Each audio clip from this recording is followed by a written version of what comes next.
And my source tonight is the Secretary of State, who is in that room today, Marco Rubio. Thank you so much, Secretary Rubio, for being here. We just heard from President Zelensky. He said he does not think that he owes President Trump an apology for what happened inside the Oval Office today. Do you feel otherwise? I do, because you guys don't see, you guys only saw the end. You saw what happened today. You don't see all the things that led up to this. So let me explain. The president's been very clear. He campaigned on this. He thinks this war should have never started. He believes, and I agree, that had he been president, it never would have happened. Now here we are. He's trying to bring an end to this conflict. We've explained very clearly what our plan is here, which is we want to get the Russians to a negotiating table. We want to explore whether peace is possible. They understand this. They also understand that this agreement that was supposed to be signed today was supposed to be an agreement that binds America economically to Ukraine, which to me, as I've explained, and I think the president alluded to today, is a security guarantee in its own way, because we're involved. It's now us. It's our interests. That was all explained. That was all understood. And nonetheless, for the last 10 days, in every engagement we've had with the Ukrainians, there's been complications in getting that point across, including the public statements that President Zelensky has made. But they insisted on coming to D.C. This agreement could have been signed 5 days ago, but they insisted on coming to Washington. And there was should have been a very clear understanding. Don't come here and create a such scenario where you're going to start lecturing us about how diplomacy isn't going to work. President Zelensky took it in that direction, and it ended in a predictable outcome as a result. It's unfortunate. That wasn't supposed to be this way, but that's the path he chose. And I think, frankly, sends his country backwards in regards to achieving peace, which is what President Trump wants at the end of the day, is for this war to end. He's been as consistent as anyone can be about what his objective is here. But what specifically do you want to see President Zelensky apologize for? Well, apologize for turning this thing into the fiasco for him that it became. There was no need for him to go in there and become antagonistic. Look, this thing went off the rails. You were there, I believe. It went off the rails when he said, let me ask you a question to the vice president. What kind of diplomacy are you talking about? Well, this is a serious thing. I mean, thousands of people have been killed, thousands. And he talks about all these horrible things that have happened to prisoners of war and children, all true, all bad. This is what we're dealing with here. It needs to come to an end. We are trying to bring it to an end. The way you bring it to an end is you get Russia to the table to talk. And he understands that attacking Putin, no matter how anyone may feel about him personally, forcing the president into a position where you're trying to goad him into attacking Putin, calling him names, maximalist demands about Russia having to pay for the reconstruction, all the sorts of things that you talk about in a negotiation. Well, when you start talking about that aggressively, and the president's a deal maker, he's made deals his entire life, you're not going to get people to the table. And so you start to perceive that maybe Zelensky doesn't want a peace deal. He says he does, but maybe he doesn't. And that active, open undermining of efforts to bring about peace is deeply frustrating for everyone who's been involved in communications with them leading up to today. And I think he should apologize for wasting our time for a meeting that was going to end the way it did. You yourself have said previously that Putin cannot be trusted in negotiations. That was the point that President Zelensky was ultimately making during that conversation, is that there cannot be an agreement without security guarantees, because he was talking about all the ceasefire agreements before, or agreements that Putin has just blown past. I mean, do you still feel that way, that Putin cannot be trusted in these negotiations? Well, I was there yesterday when the president said in front of the media that our approach is going to be trust but verify. President Trump's made deals his entire life. He's not going to get suckered into some deal that's not a real deal. We all understand this. We understand it on our end for certain.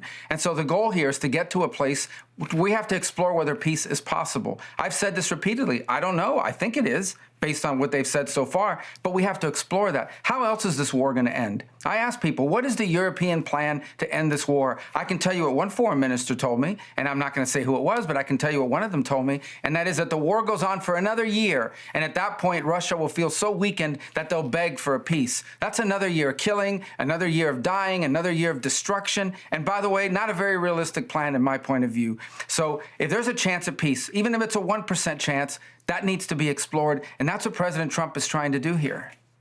President Trump said just when he was leaving the White House after that meeting that he doesn't think President Zelensky wants peace.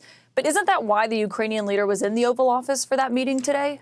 Well, he was in the Oval Office to sign a minerals rights deal. That's what he was in the Oval Office to sign today. But again, when you have comments that deliberately appear to be after having discussed this repeatedly, deliberately appear to be geared towards making the argument that peace is not possible. Again, he turns to the vice president. What kind of diplomacy are you talking about? Almost as if to say, these people, you can't deal with them. You can't have any negotiations with Putin because he can't be trusted, and you're just wasting your time on negotiations. Well, he's directly, basically undermining everything the president has told him he's trying to do. Look, there's no need for that. You start to suspect, does he really want an end to this war? Does he just think that, we have to do whatever he says and give him anything he wants without any end game? That was the Biden strategy. We were funding a stalemate. We were funding a meat grinder. And unfortunately, for the Ukrainians, the Russians have more meat to grind, and they don't care about human life. We've seen it, human waves, the North Koreans, etc. And so this is a very complex thing. It's very delicate. It's very costly. It's very bloody. It needs to be brought to an end, but it isn't going to be brought to an end with public pronouncements and maximalist demands in the public, but in real diplomacy. The vice president was right. When you say they don't care about life, are you talking about the Russians or the Ukrainians? Well, the Russians, they're conscripting by the hundreds of thousands. They brought in North Korean troops that were slaughtered in Kursk, and they keep going because they got more people. That's the other fact. Look, and it's, again, we go back to the same point. I'm not going to fall into this trap of the who's bad and who's evil. People can make those conclusions. People have seen how this narrative has played out and where we are today and how this all started and so forth. The point now is it has to end. And the way it ends is you get people to a negotiating table, and the president, who's the ultimate deal maker, knows you don't get people to a negotiating table when you're calling them names and you're accusing them of things, because at the end of the day, this is not a political campaign, okay? This is high-stakes international diplomacy and an effort to bring about an end to a very, very dangerous war. But you yourself, sir, have said before that you believe Putin is a war criminal, that is a widely accepted fact. You've called him a butcher. And you've said that as a Secretary of State, you do believe it's important for someone with such global influence as you have to speak with that kind of moral clarity. Yeah, and at this moment, as Secretary of State, my job working for the president is to deliver peace, to end this conflict and end this war. Ultimately, that is the job of the State Department. The State Department doesn't fight wars, it ends them. It tries to end them. And that's usually, by the way, celebrated. Throughout history, I've watched presidents that bring about an end to wars and conflicts, and people celebrate that. They applaud it. I think we should be very proud and happy that we have a president whose prime objective is not to get into wars, but to prevent wars and to get out of wars. That is a very noble, laudable goal. Everyone should be applauding it, and he should be given the space to do that, not undermined by demands that he call Putin names or that we say things that impede the ability to conduct real diplomacy, as the vice president said today. To follow up on what you just said a moment ago, are you saying that you have doubts that President Zelensky wants this war to come to an end?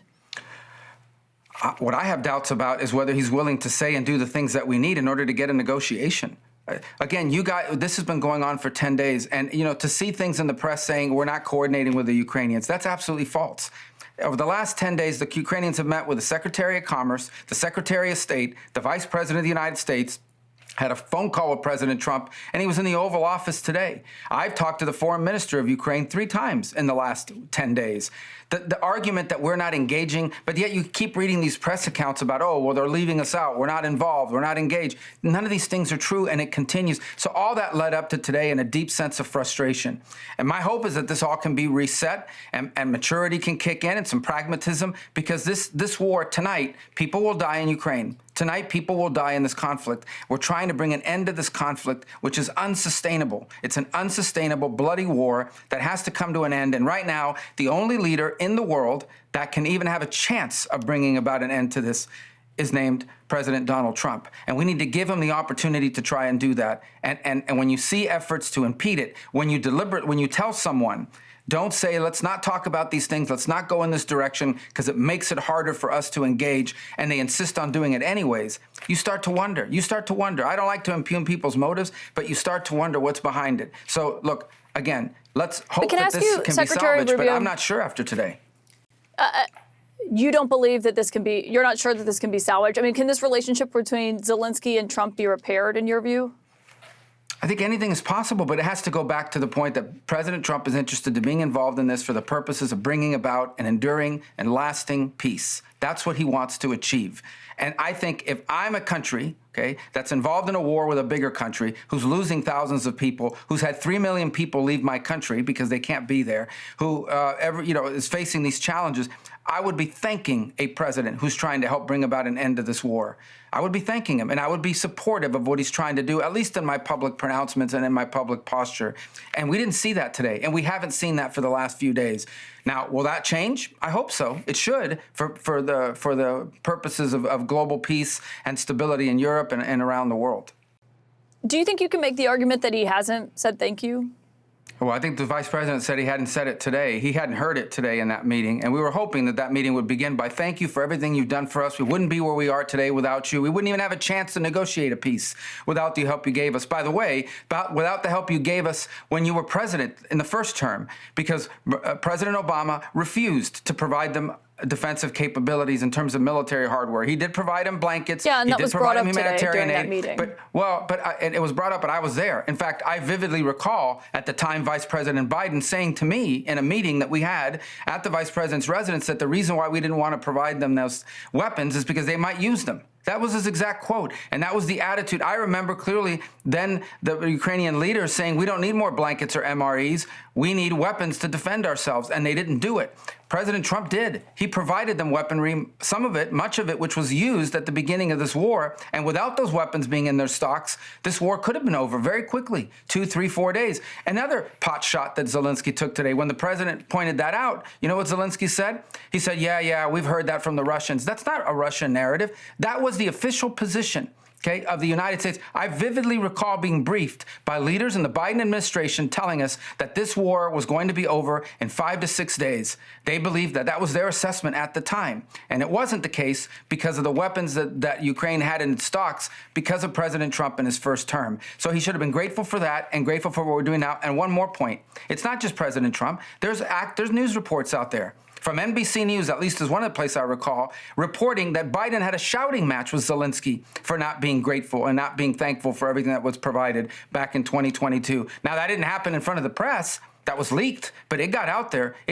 These frustrations are not unique to President Trump. There was those frustrations in the previous administration, if NBC News is to be believed. Right. But obviously we've never seen anything like what we saw today. But the point that Zelensky was making there is that everyone predicted his demise, and Ukraine was able to fight and to survive. Zelensky was able to survive. The Ukrainian people have been fighting for 3 years. You yourself have said previously that the United States should assist Ukraine as long as the Ukrainians are willing to fight. So I think the question coming out of that meeting is what happens next year? I mean, you are the U.S. chief diplomat. Is there a path for diplomacy? Is a ceasefire still a possibility tonight? Well, number one, you know who else said that Ukraine is very brave and very valiant? President Trump. He said it today. He said it repeatedly. Your soldiers have been very brave. Your fighters have been very brave. Your people have been very brave. He said that repeatedly. And everyone recognizes that. But we're 3 years into a war that has no end in sight and no exit strategy. The EU doesn't have an exit strategy. I saw the comments tonight from the leader of the EU saying there needs a new leader of the free world. I mean, these people are just playing silly games and saying these things. What is their exit strategy? What is anybody else's exit strategy? The only person on the planet who is actively trying to bring an end to this conflict is named Donald Trump, the president of the United States. He's the only one that's trying to do it, and we should be helping him to achieve it. And so I think it's possible? Yeah, I hope it's possible, because that's what we do try to do at the Department of State, is we try to bring end to conflicts, not start new ones, and certainly not extend them. Senator Lindsey Graham, after having lunch with President Trump today, said Zelensky either needs to resign or they need to send someone over that we can do business with. Do you feel that President Zelensky needs to resign? Well, that's Lindsey's feeling because he feels very passionately. You know, he's been a very strong supporter of Ukraine. Lindsey Graham has been one of the strongest voices for Ukraine. Well, the United States, the president's taken no position on that. What he said today is let him come back when he's ready to do peace. That's what he said. Let him come back when he's ready to do peace. So I can't speak for what anybody else said. I can only go off the words from the president of the United States, and that is today this is not going to be productive any further. When Zelensky's ready to make peace and he's serious about peace, let him come back then. And that's when we'll re-engage with them. And what he means by that is when he understands— And how will you measure that? Well, I think it's everything I've said already. And that is, how are you going to get Vladimir Putin and the Russian Federation to a table to discuss even the opportunity, even to explore whether there's an opportunity for peace? You're not going to do it by calling them names. It makes everybody feel very good. You can pass resolutions. You can put out very strongly worded statements. Senators can do it. I did when I was in the Senate. House members can do it. Commentators can do it. And countries that have no real skin in the game can do it. But when you are the president of the United States of America and you're trying to bring about peace the way Donald Trump is trying to bring about peace, the only way to do it is you have to create space for people to come to the table and talk. And that is something we should all be applauding, not criticizing. And not pretending that we can just extend this war forever until and that everybody has unlimited resources to continue to fund it on both sides, by the way. And President Zelensky has said he does want this war to end. He just cares about how it ends. We heard that from the other European leaders who came to the Oval Office also this week. President Trump said to me today, before that shouting match erupted in the Oval Office, that he doesn't believe there have to be security guarantees in place before the ceasefire, that you can come to a ceasefire agreement and then put those in place. Do you agree with that? That's not what he said. What he said is, why am I going to be talking about security guarantees? Let me get a peace deal first, is what he said. That doesn't mean they can't happen as part of that negotiation, but you have to have an agreement to, what peace is there to secure if you first don't have an agreement on peace? Like, what do the Russians need in order to end this conflict? What so do you're the saying it would happen Ukrainians as part of the negotiations? Well, again, how do you end a war? You have to find out what the combatants require in order to stop shooting at each other. What are the Russians' needs? What do they need to see in order for them to stop fighting? What do the Ukrainians need in order to stop fighting? And then once you have that in place, then you can decide the next step, which is, and what do we need to do to make sure this never happens again, that it doesn't happen in 2 years, 3 years, 5 years. I don't think President Trump is interested in a one-year ceasefire. I don't think he's interested in a 6-month ceasefire. He wants this thing to end. He has said that repeatedly. But again, he's not going to use the kind of language that maybe plays well in the public sphere or in the political sphere for people that want to take shots at him, but it's not going to allow us to have a negotiation or even to explore a potential negotiation. President Donald Trump is a man who's made deals his entire life in business, and he's bringing those principles to government, and he's the only one in the world that has any chance. If Donald Trump tomorrow decides, I don't care about Ukraine, I don't care about Russia, and I don't care about this war, and he walks away, I ask you, I ask everyone, well, who on this planet has any chance whatsoever, even a 1% chance of getting the combatants to the table? The answer is there is no one. He is the only one on earth right now that has any chance. If there is a chance of peace, he's the only one that has a chance to deliver on it. Do you still see a meeting happening with President Putin there, President Zelensky, and President Trump? Is that still possible? Well, I think that's premature. I mean, what would they? You first need to make sure that this is even a possibility, and you have to explore it. And look, there's good signs, I think, maybe, somewhat about at least the Russians' willingness to engage. And but we have to explore all that. But that's not going to be done in front of cameras. It's not going to be done in an open ballroom. There's a lot of work to be done before we get to this point. This is a complex war that has causes behind it that go back a number of years. There's a lot to navigate. A lot has been invested on both sides. Gains have been made by the Russian Federation in some places. All of these things have to be worked through, but it's not going to be done through press conferences and in the media. It has to be done through what the vice president said today, the serious work of diplomacy. It's a lot easier to just say, well, we're with Ukraine all the way, no matter what, however long it takes. Well, 15 years, 12 years? I mean, that's absurd. That's not sustainable, and everybody knows it. The president wants to end this war. He wants to explore whether there's a possibility to do it and do it quickly. He campaigned on it. It was a promise of his, and he intends to when he says these things, he doesn't just say them, he means them, and he's doing it. And it's the first time we've seen that in a long time in American politics. Secretary Marco Rubio, thank you for your time tonight and joining us on such a historic day. I really do appreciate your time. Thank you.